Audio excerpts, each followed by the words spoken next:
Welcome back. Episode 12 of the Four Inside Podcast. I'm your host, Mike Obi. We have a hell of an episode today. Once again, with me is a guy I've gotten to know over the past couple of years through my older brother, Bernard. Both football junkies, so we're going to try to, break the game down and talk football. Joining me, without further ado, is the boy AC, Austin Contreras. Thank you for spending some time today, bro. Mike, how you doing, man? Thank you for having me. Can't complain, man. Appreciate it. So let's go ahead and get right into it. As I talked about, you're also a former football player like myself.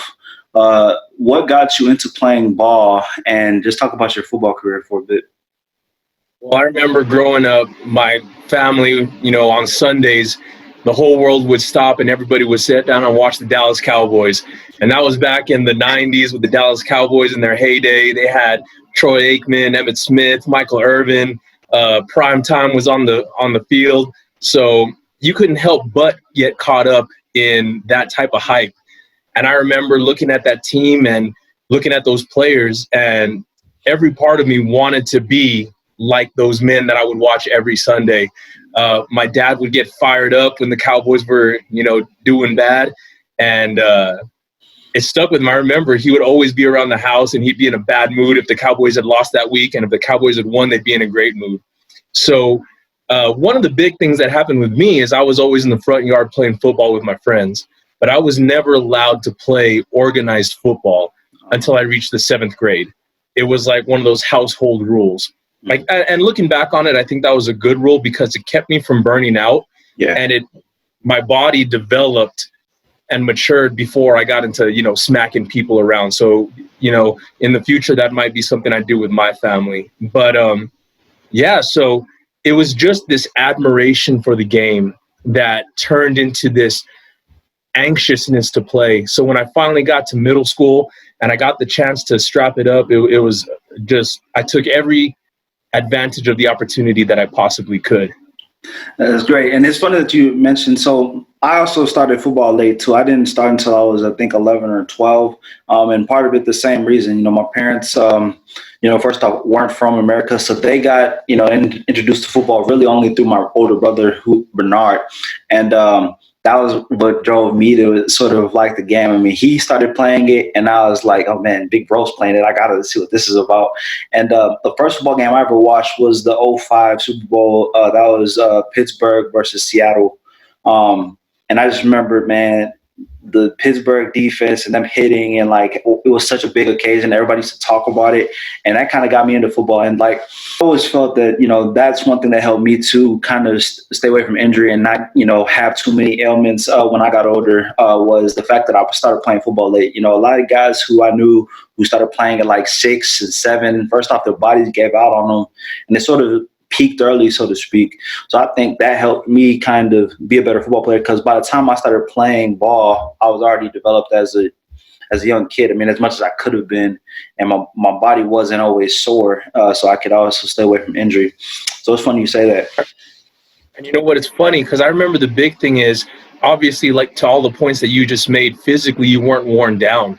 But I think even for me, from what I noticed, is the mental part of it. I was not tired of the game when I finally got the opportunity to play. And later, my junior, senior, and even collegiate years, I was just ready to go out there and perform every time. And it was fun to me. Yeah. Never burnt out from the game. No, yeah, I agree. Same here. Again, like you said, burnout from playing the game. To me, it was how does one get burnt out from playing football? This is a game; it's supposed to be fun.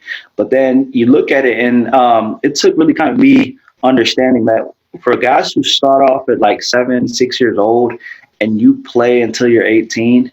You've already played a 12-year football career, and you haven't even gone and played in college and played in the NFL. I mean, a lot of guys, the average football career, I think, in the NFL is 7 years. So think about that. You've been playing all this time. No wonder, you just get tired of the banging and the bruising. You're always hurt. You're always sore. And so, yeah, definitely. By the time I finished playing, I still was I had some competitor left. I'm like, man, what is this? It's almost like a withdrawal from a drug, from the, so to speak, that adrenaline rush and that camaraderie of being in the locker room. But talk about, what got you playing defensive back as you did, and what led you play in that position, and also your progress as far as getting into high school playing and then getting to college. Well, I'm going to take a step even further back and tell you that I didn't even play defensive back in middle school or in high school. I didn't know what position I was going to play. And in middle school, I was in a middle school, a brand new middle school, and they had to combine the 7th and 8th grade team. So pretty much all the 7th graders were on the bench. But I managed to break the starting lineup as a quarterback. And I didn't even want to try out for the position. My dad just made me promise. He's like, hey, just go try it. And I was like, well, I kind of want to play running back. I want to play receiver. He said, just promise me you're going to try it one day. So I said, all right, I'll make a promise to you, Dad. I went out there. And, to me, I wasn't doing anything special. I was just tossing the ball around like I did my whole life. And I was named the starter, and I never looked back. I got to high school. My freshman team won the district championship. We went 9-1 that year. And then my sophomore year, I was bumped up to varsity as the starting quarterback. And my first game was against Midland Lee. I actually didn't start that game because I had gotten hurt in the preseason. I had sprained my midfoot at practice. The little nervousness probably got the best of me at practice. I tried to make more of a play, ended up almost breaking my foot. But I stepped in the third quarter after halftime, and I remember tossing 2 touchdown passes against the Midland Lee Rebels as a sophomore. Yeah. And I was like, there ain't no turning back now. Ain't nothing going to stop me. It helped that I had a running back by the name of John Lane. He went to UTEP, and also I think it was South Dakota State as a running back, probably one of the best athletes I've ever seen. So a lot of my playing career that year was turning around and handing the ball to John. Had a good workout. Yeah, right. But my junior and senior year, I was able to play a much more active role in the offense and really showcase my talent. And I believed I was a good athlete. And that was until I got to college, and we'll get more into that later. But so I ended up playing multiple positions. And my senior year, my junior year, I started at safety a little bit. And then my senior year, I was also the starting middle linebacker. So I played middle linebacker, quarterback. I also returned punts, returned kicks, blocked field goals off the edge. So I never came off the field, and that was 6A ball back in the day. So it was a fun experience. But when I got to college, I quickly realized that I didn't have the physical gifts that quarterbacks need. I'm not 6'2". I'm about 5'10". A hell of an arm, but I also had a guy by the name of Trevor Vidito in front of me, and Trevor broke every single school record there was at UTEP. So I kind of figured that it was in my best interest to find other ways on the field, and that was by playing defensive back and special teams. So you were a guy who played multiple positions. Did that help you, translate your game better or learn the game faster? Because there are some guys where coaching staffs look at them and they say, we don't know what this guy is, so they put him at everything, right? Or they just say, we don't know, so he doesn't get his chance. Do you feel learning multiple positions helps a player develop their game? Absolutely. Let me tell you this. If I'm a defensive back coach at the college level, which I was a graduate assistant at UTEP. When I was recruiting a kid, if he was a great DB and we talked to the coaches, we'd say, how good of an athlete is he? Can he play running back? Can he play quarterback? Can he catch the ball? And the coaches would be, yeah, absolutely. And then our next question was, well, why didn't he? Like, if he could do it, why didn't he do it? Usually at the high school level, the best athletes on the field they're going to have the ball in their hand. They're going to be playing offense at some degree. And then they're probably going to help out on defense when you need some help. If you need help covering a guy, they're going to step in. If they need help tackling a big-time running back, they're going to step in. So the more versatility that a high school athlete has, by far their stock goes up, because there is no way to say you're capable of doing something unless you're actually doing it on film. No, that's well said, well said. So now let's get into your college career. You get to UTEP, like you said, you look at it, you look at the landscape, quarterback's not for you, you end up playing defensive back. Talk about what that was like playing college football. Well, getting to college had been my dreams and aspirations the whole time I was in high school. And I remember I had a lot of college offers, mostly at the Division II and 1AA level. I didn't have any Division I offers. I had two things that were going for me. The first one was Texas Tech. And we had a coach by the name of Coach Brown who was recruiting me, but he told me, he's like, Austin, we don't have any scholarships for you. I'm sorry. You can come on and be a preferred walk-on and join the Big 12 as a Red Raider at Texas Tech. Right. And I said, you know what, Coach? That's what I want to do. And I remember that spring, he was playing basketball, just a little pickup game, and he ended up having a heart attack and died. Oh, my God. Yeah, right there on the court. And I felt for him. I felt for his family. And I also knew that all my dreams and aspirations of walking on to Texas Tech went up in smoke when he passed away. Yeah. So I remember one day I used to get a bunch of letters from every school in the country, and the letters stopped coming. And mostly because my senior year, we only won 2 football games. But I remember I got a letter from UTEP in particular, and it said, Austin, we regret to inform you that we are no longer recruiting you. Our needs have been met, and we just wanted to let you know where we stand. Thank you for your time, but, you know, we're not looking for you here. And I remember being down on myself outside of my house by my mailbox for about 30 seconds. And then I remember I puffed my chest up and I was like, that's the school I want to go to. That's the school I want to play for. Because everybody fell off. And UTEP was the only school that straight up said no. Yeah. And to some degree, I respected them for that. And I put it in my mind that that's the school I was going to play for. That's the school I was going to prove wrong. And fortunately, I think I did that. That's my legacy.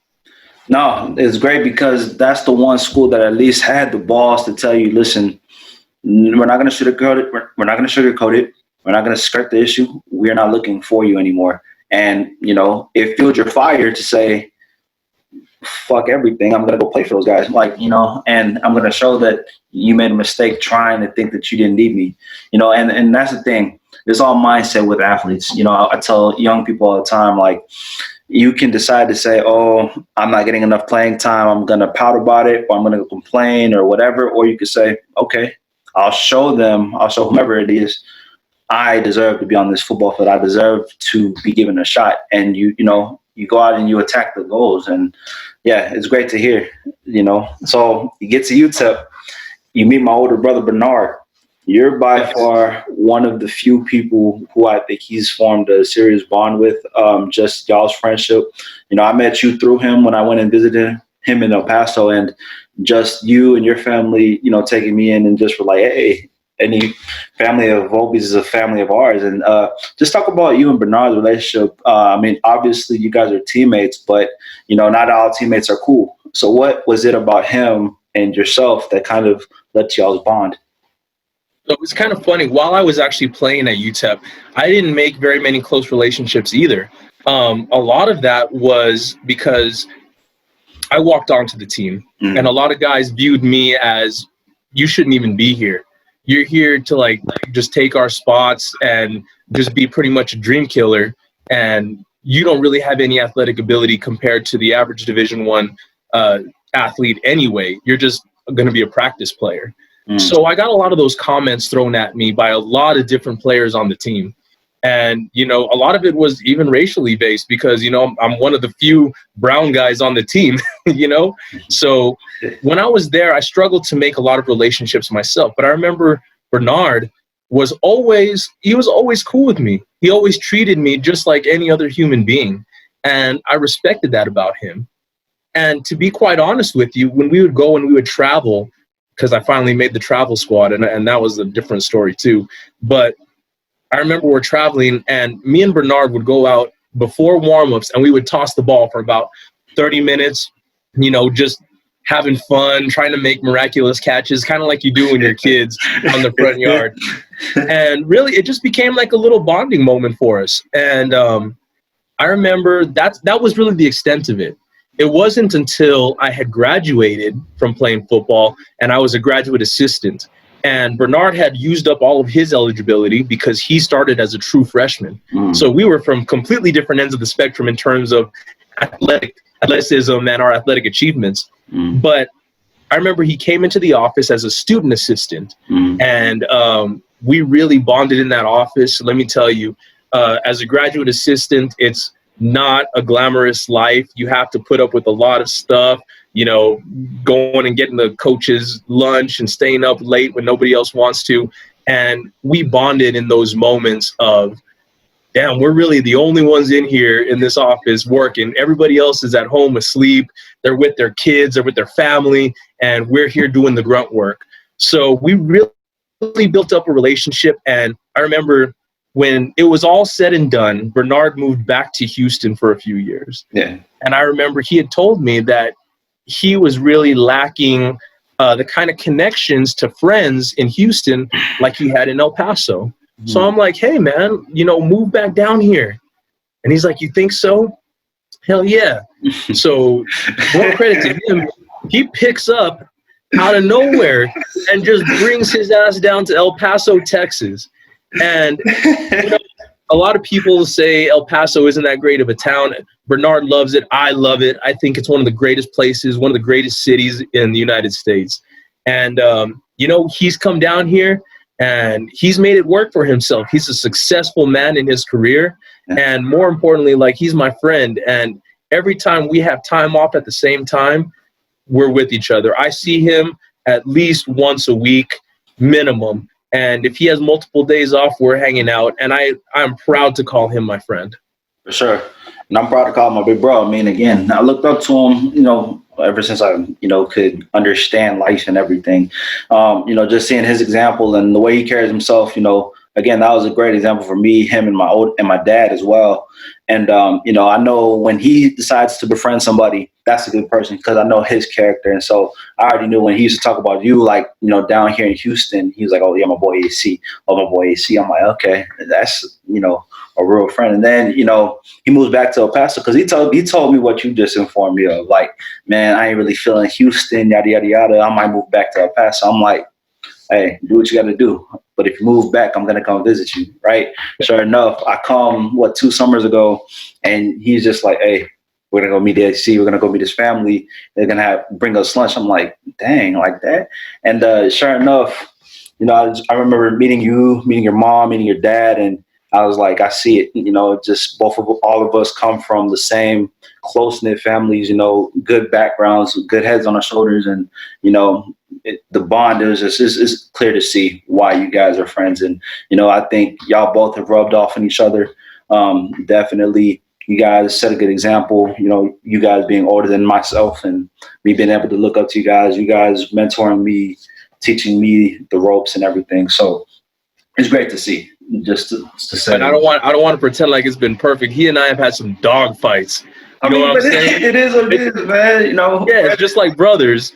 You know, you grow up with brothers, you're gonna have a few fights, but you're always gonna realize that's your brother. And just because you guys are having a disagreement doesn't mean anybody else can step in. That's still your bro. You're gonna have his back at the end of the day. Yeah. So, you know, being able to get through those spots also has really enhanced our relationship, just brother to brother.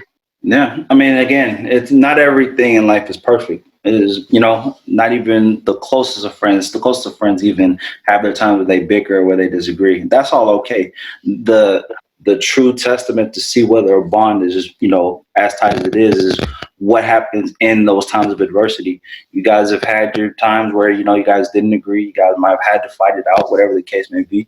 But you guys are still boys at the end of the day. You guys haven't lost sight of that. So, you know. Moving on, though, after college and after playing at UTEP, you know, you got into coaching. So talk about what got you first off into deciding to be a coach and what it's been like, that experience. Well, I know that as a player, my biggest priority was maximizing my potential because there were a lot of guys around me that had much more potential than me, much more, you know, they were streamlined towards success. And for some reason, one way or another, they didn't make it. And to be quite honest with you, the only reason I got to play was because I outlasted everybody and because I maximized my potential. And when I was done playing, the only thing I could think of was, how can I give back, and how can I make this team, the minor team, which at the time that's where I was coaching, the best possible team from what I saw as still playing the game of football, but just at a different position. So now you graduate from playing defensive back, quarterback, whatever it might be, to your job is to get these guys ready to physically perform. And I really embraced that competitive drive that coaches have when you go out there for 10, 12, however many games you have a year. And it's intense. I'm telling you, anybody who has coached football at any level, from pee-wee to pros, you fall in love with the adrenaline that you feel on game day. Absolutely. And I loved it. I loved seeing the people and the men that I was coaching develop. And that's what drew me to the game. Yeah, I was a guy who, was big on the mental side of football, especially when I played. I mean, that was what I always felt was set me apart from other guys who were my contemporaries. There were guys my size. I was 6 foot. Guys my weight who weighed more than me. I mean, I was 255. So I had to look at, me and say, how can I set myself apart? And it was through watching film, through understanding the psychology of the game.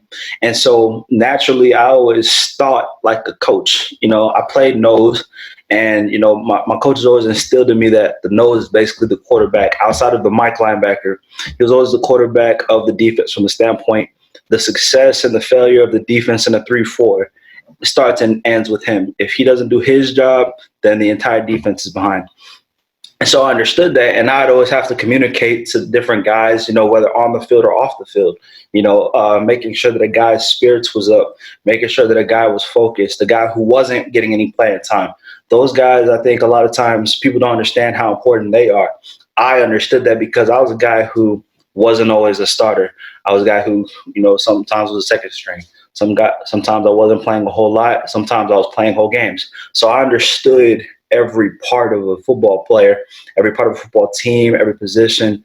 And so I had thought about getting into coaching when I got out because of what my coaches instilled in me and how I always saw the game. I was like, I could do this. Like this stuff, like first off, I'm built for it. I'm built like it and I think like it. And so just, understanding, and definitely, like you said, coaches are probably the most competitive people to ever walk this planet because you have to be. Your job, your livelihood is based off of winning and losing largely. I mean, and so you have to always be on your P's and Q's. You have to always be able to be ahead of the curve rather than behind, because the second you get comfortable, the second you let up, you're getting passed up. But moving on, though, talk about your philosophy when it comes to coaching. So right now you're a defensive coordinator. So talk about how you think the game, how you approach the game, whether it's through building a team, constructing a defense, and calling the game. So obviously I've learned a lot throughout my years. I've had some great mentorship from guys like Andre Patterson, Robert Rodriguez, Al Simmons and Tom Williams, just to name a few. Those are some of the guys that have made the biggest influences on my coaching philosophy. When I first got into coaching, I was an assistant coach. I was a safeties coach at Canutillo High School. That's this small, 4A school. Well, now it's 5A school in West El Paso. And it's very, blue collar. Our athletes are not very big at all. We have like 5'4" little munchkin outside linebackers. Right. All our defensive linemen were like 5'8", maybe, 230 little, gremlins out there trying to work. Mm-hmm. But we managed to make it all the way to the state semifinals. And, those kids, just watching them work and really understanding that at the high school level, the talent that you have every year changes. So as a coach, you have to adapt to that change. You have to fit your players. You can't play a 4-man front every year. You can't play a 3-man front every year. You can't make a square peg fit into a circular hole. Right. You got to make it work with the talent that you got and maximizing those players and putting them in position to be successful. So when I became a coordinator, I remember when I first started, I brought the 3-4 defense, and that's really what our bread and butter was. That's what had taken the Canotio team with a bunch of little munchkins to the state semifinals. And I thought I had figured it out. I thought I knew, why didn't everybody just do this? Yeah. Well, it's funny because once you're put in that position of a coordinator, you learn how different each situation is. Absolutely. And, we didn't have the guys that could really play the three-man front the way we wanted to. We had two really good-looking linebackers, but one of them couldn't tackle in space. So, we're thinking, how do we make this team better? And what we figured out was that linebacker that couldn't tackle in space, let's go put his hand in the dirt, and let's make it a four-man front, and let's fit the X's and O's to fit our team. So I think the biggest thing with my coaching philosophy in terms of just a coach's thinking is always being able to adapt, being very fluid with the talent that you have. Absolutely.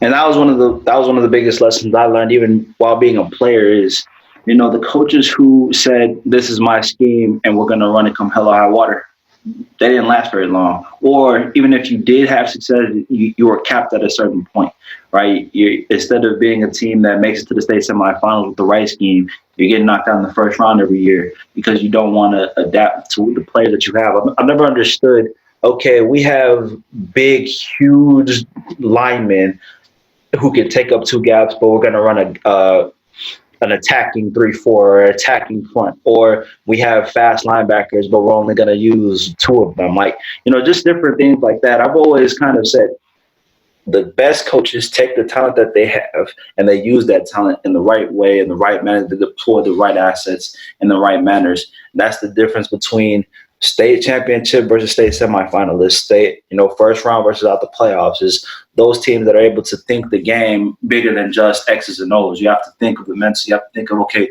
what is this guy good at? What is this guy not good at? If he's not good at tackling in space, if he's not very big, don't put him in situations where he's going to be compromised, because then, like, fair or not, people are going to look at him and say, oh, it's his fault, or he's going to, question the credibility of the coaching, which, especially these days, young athletes, they're being fed a whole lot of different information. A lot of different film is available to them. So if you're not on your shit, you lose your credibility and you lose your locker room very quickly, Absolutely. I think, two main points that you hit on was the mentality of a player, and the players are only going to be as good as they buy into being. So you Absolutely. have to be a coach. You're a coach, but you're also a salesman. Yeah. And what you're selling is your defense and your philosophy and your mentality. These players have to love each other and they have to love you to perform. And at the same time, they have to respect you, because I know a lot of coaches that are well loved, but in tough situations, there's not enough respect there for the players to buy in. So really establishing those factors is huge.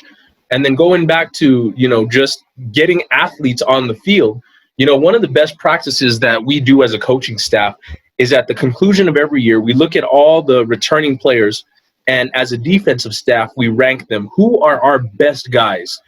And as we go through it, we put our best 11 players, and everybody votes confidentially, so there's no swaying votes. There's no coaches standing on the D-line coach, of course, he thinks he has the best nose guard or the best three technique in the country, right? Yeah. But everybody votes individually, and then you get those 11 players that everybody's voted on as being the best athletes for the defense. And then you say, okay, out of these 11 players, we have 3 linemen, we have 4 linebackers, and we happen to have 4 DBs. Well, what defense does it look like we're going to play? Probably going to play the 3-4.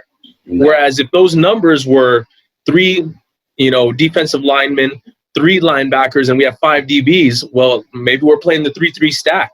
Yeah.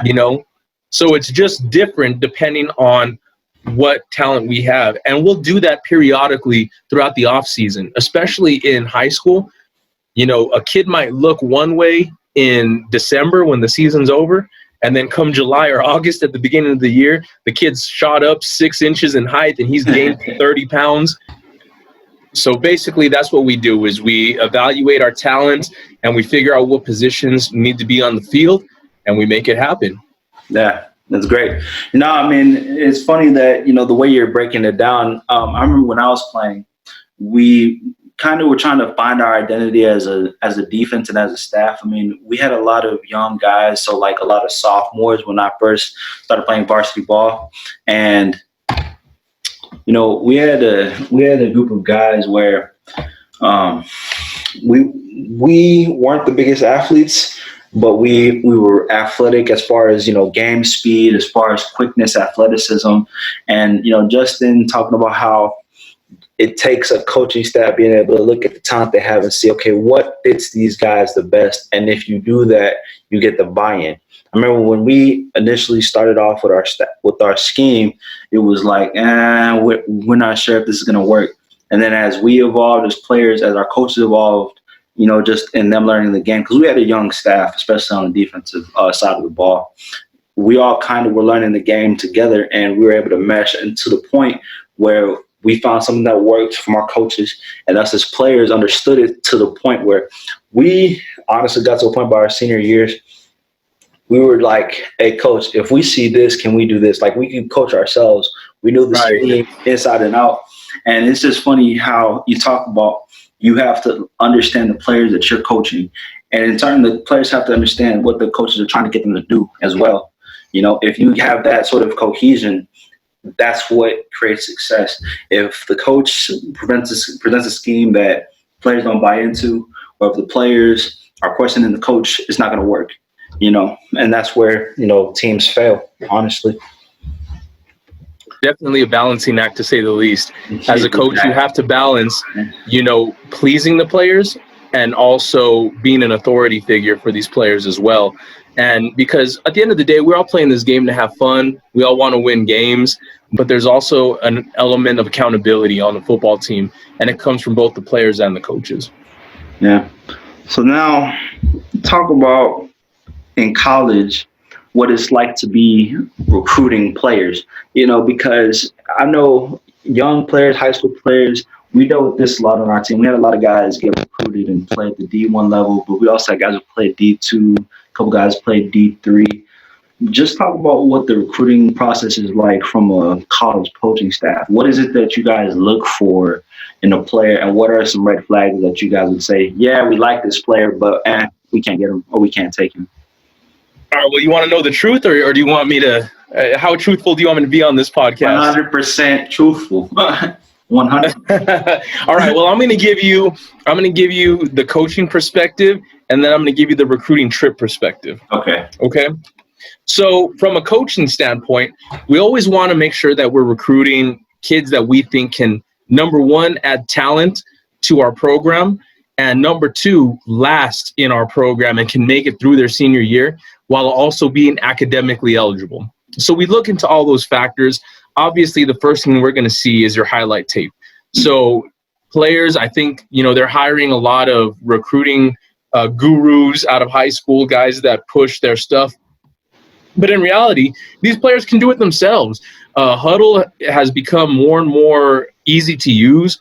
These players can create their own highlights, and it's as easy as sending a link to their college coach. So talent and highlight films is probably the number one thing. Be persistent and push those highlight tapes out. Now, I would recommend don't send it to the head coach of whatever football team you want to play for, because that coach is busy. He's not watching recruiting film. The guys that are watching recruiting film are the position coaches and the GAs. So I would definitely send it to those guys and really hammer those guys hard to watch your film. So that's first and foremost. So you have talent, you have lasting in the program, you have academic success, and then of course you have character, where as my job as a GA was to dig up dirt on you. So I'm scrolling through your Twitter, I'm scrolling through your Insta, I'm scrolling through your Facebook. I know who your homies are before you show up on your recruiting trip. I know your mom's name. I know your dad's name. I know your dog's name. I know all of that before you show up, right? Yeah. Now, if you manage to pass that test, your social media test, let me tell you, I've had guys talk about smoking weed and gangbanging on their Twitter. Can't have it. On their Twitter. And, unfortunately, I was a GA, so when they would bring me into the office, they're like, AC, what's the report on this guy? And I would have to tell him, coach, I think this guy's a gangbanger, man. Like, he's talking about driving by and, smoking weed and, getting drunk all the time. So the coaches would be like, well, let me see it. So I'd print out the timeline and I'd show them black and white. And they're like, yeah, this isn't a guy we want on our team. No. So, social media can be a huge tool, or it could be a major hindrance depending on how you use it. So if you have any young listeners out there talking about the recruiting process, stay on top of your social media. And less is more sometimes. Because I'm going through all your posts as a GA. I'm going through the replies. I'm sitting on the sidelines and I'm watching everything. Now, let's get to the fun part. Right. Pass all those exams, right? You pass the talent test, you pass all this stuff, you have the physical abilities, you have what we consider to be character, whatever. So we fly you out to the recruiting trip, and now what we do is we set you up with guys like me who know the city and know how to show you a good time. Right. So what we're going to do is we're going to take you to, you're going to meet the coaches, you're going to do a physical evaluation. But when the sun goes down, I'm going to take you out to, here in El Paso, that Cincinnati street, the bar scene, the club scene. I'm going to have anything that you want to have a good time. I'm going to allow you to have access to it within the law. Let me put it like that. You know what I mean? Within the law. Yeah. Now, I even got to the point, I'm from El Paso, and when guys would come in, I would have girls set up in different places, and I'm like, hey, let me tell you what. I'm serious. This is how good I was. I would say, hey, bring you and your girlfriends. I want you guys to be at this bar. I'm gonna bring some recruits through, and I just want you to be friendly with them. I just want you to show them a good time. There's no expectations or anything of that nature. Yeah. But you have to understand that these girls, they're also like, oh my God, there's these great, good-looking guys coming into a bar. They're great athletes. They're not from El Paso. Most of these girls are, the men they're seeing are exotic to them. Yes. They're not the typical El Paso demographic, if you will. Yeah. So they, in their minds, have first crack at a guy that might go to the NFL. So it works out for everybody. Let me just say that my tactics might not be the greatest, but I had a 100% commitment rate. So these guys were coming into El Paso. They were having a great time, and they were signing their letter of commitment before they got on the plane to leave. So, it is what it is, man. This is how college athletics works. And at the end of the day, you have to understand that whether you're a good athlete, a good football player, an 18-year-old teenage boy is going to act like an 18-year-old teenage boy, and those things are going to appeal to them. Absolutely. And I mind you, at this time, I was the same age as them. I was, 21, 22, 23 years old. So, but I had it set up that way. Yeah. I mean, again, it's crazy because it just confirms, some of the misconceptions or some of the things that, you hear in high school, right? For all the guys listening out there, or for all the young ladies, I know we used to think like, this college, or is it really like that as far as recruiting visits? And some guys will come back, because we had guys being recruited, they'd be like, okay, this place was fun, or this place wasn't fun. Or we had access to this, we didn't have access to that, right? All those stories. And it's not, like you said, it's all within legal boundaries. It's not like people are out there doing stuff they shouldn't be doing.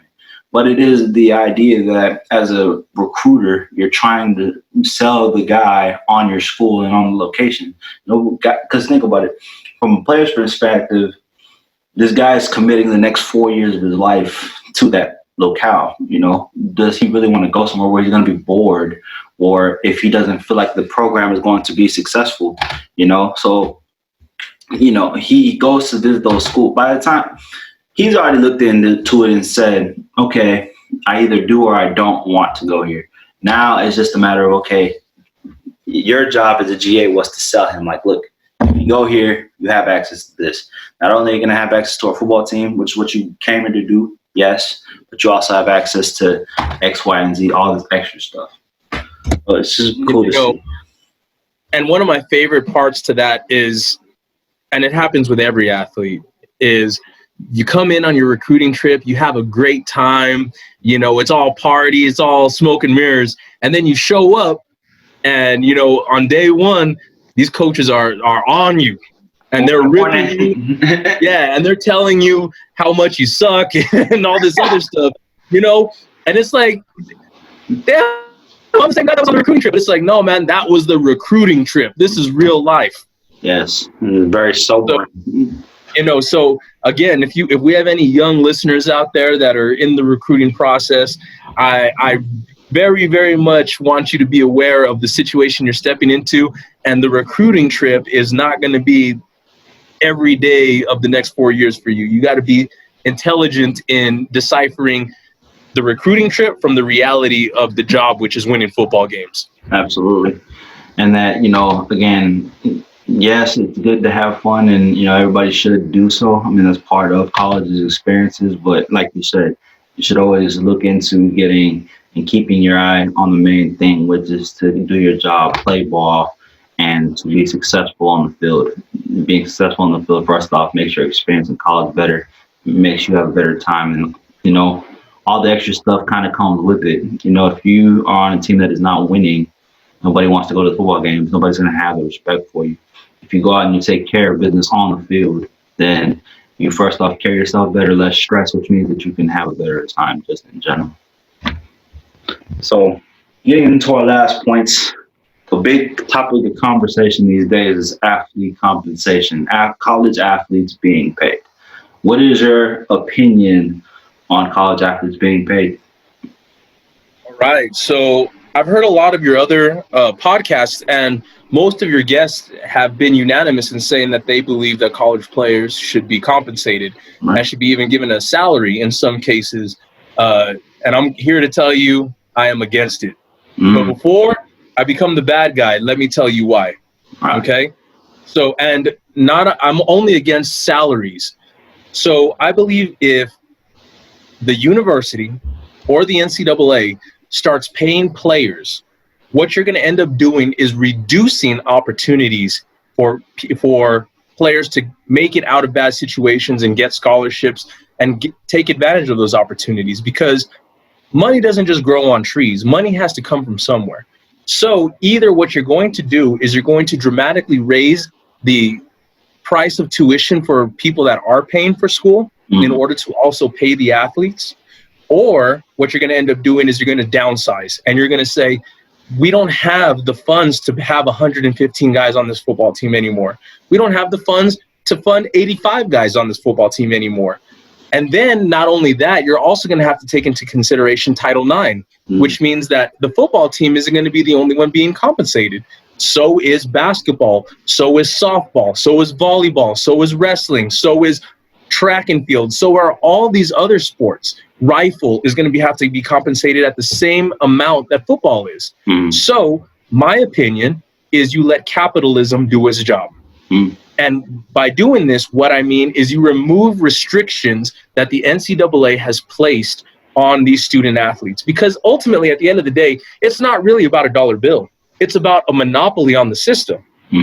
So what the NCAA needs to do in order to benefit their players is remove the monopolization of power among their players and allow these players to make money off of endorsements and make money off of their likeness. Now, with that being said, players also get a small stipend, and this is just enough for them to pay their rent and get some food, really. It's not really adequate enough to have a quality of life. So what I really think we should do is those stipends, those monthly stipends, if we really wanted to make a difference, let's jack them up 25%. Now, that might not sound like a lot, but compared to what it is now, that's very, very reasonable. And then you also have a 2% minimum yearly increase to keep up with inflation. So at every year, you're not losing spending power, right? You allow players to cash in on their likeness, and you also can give a percentage of ticket sales to the players. So if you have a sold out game, that pot becomes higher. And it also will depend, does the home team get that money? Does the visiting team get the money? Do both teams get the money? But I do believe that players should get a percentage of whatever people are paying to physically come see them perform. So that's more of a bonus, not necessarily a salary. But that's really what I believe is just removing the monopolization of power and allowing players to make money off of their likeness. No, and the whole thing with athletes being paid, right? The only thing I've contended truly is the fact that what I've always fundamentally and still disagree with is the idea that, first off, well, we give you a stipend or you get a scholarship, that's enough. Like, who are they to decide what is or is not enough, right? So, like you talked about, a player being able to benefit off of his own likeness, just in that alone, I would be fine with that. But the fact of the matter is that's not what's happening. What's happening is if a guy even makes or takes $1, oh, your scholarship is revoked or you're ineligible. See what they did to the young man James Wiseman last year at Memphis, where Penny Hardaway helped his family move. Nope, that's against the rules. You're ineligible. Like stuff like that. I'm like, what are you doing? That's where I have a problem with it. So in terms of having a salary, not having a salary, we don't have to agree on that fully, and that doesn't have to be the way. That's a way, that's a method, right? But the idea of them meaning the athletes, whatever sport it is, not being able to get anything, but the colleges, because the university profits, the coaches profit, everybody profits, but the people actually putting in the work, right? And I've always held the opinion that it's not an amateur opposition once money is involved, right? When you look at youth sports is amateur because first off, the parents are paying for everything, right? High school, even still, the kids' parents are paying for everything, and the coaches don't lose their jobs if they're like it's not so dependent on winning and losing. You're a teacher first in high school, not a coach who happens to be a teacher. You're a teacher who happens to coach. So it's not the same thing, right? If your program is successful or not, and also system, meaning where a kid is supposed to go, that plays a part in success and failure of programs, not your ability to be able to recruit players to come to your campus, right? So that's where, because people are like, well, it's amateur sports in college. I'm like, no, it's a business because colleges are making decisions business-wise to be able to bring players in to help their revenue, right, to help them profit. So why are the kids not being able to get a piece of the pie, so to speak, right? Whatever that looks like, whatever that system is, there can be multiple ways to have it done. But what I do disagree with, and I will continue to disagree with, is this notion that is really just outdated, where kids don't deserve to be paid or they shouldn't be paid just for the principle of just not paying them. Like it's greed, in my opinion, is what it is, honestly. Now that might sound a certain way, but it is what it is. And in addition, there's so many more opportunities now than there were even 10 years ago, with the blowing up of social media and commercial, through the internet and through social media. Now a player can have, 500,000 followers or 1 million followers, and they're a freshman in college. And you expect him not to tap into that ability to make money for himself, See what I'm saying? by doing a spot or sponsoring a product.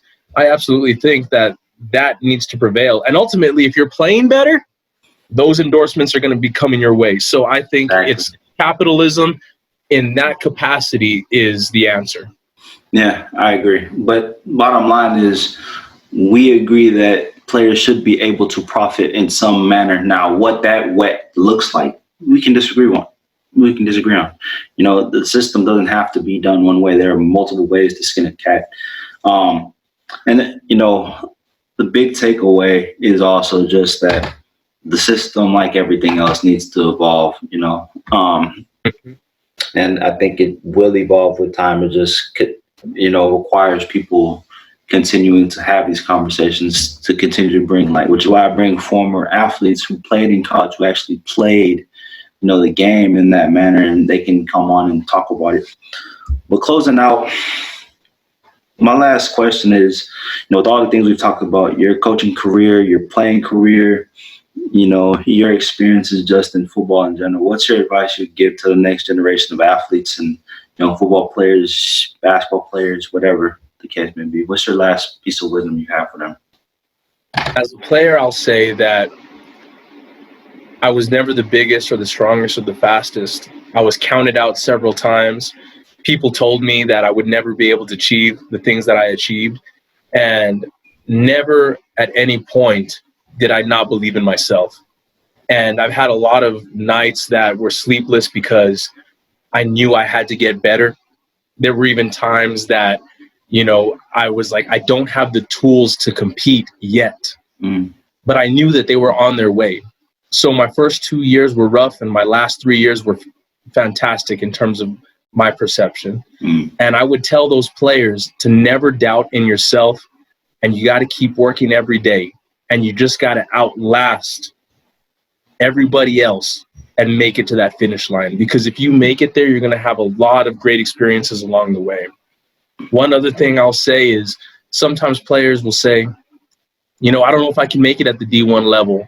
I don't run a 4.240, or I don't bench press 300 pounds, or I don't squat or power clean this amount.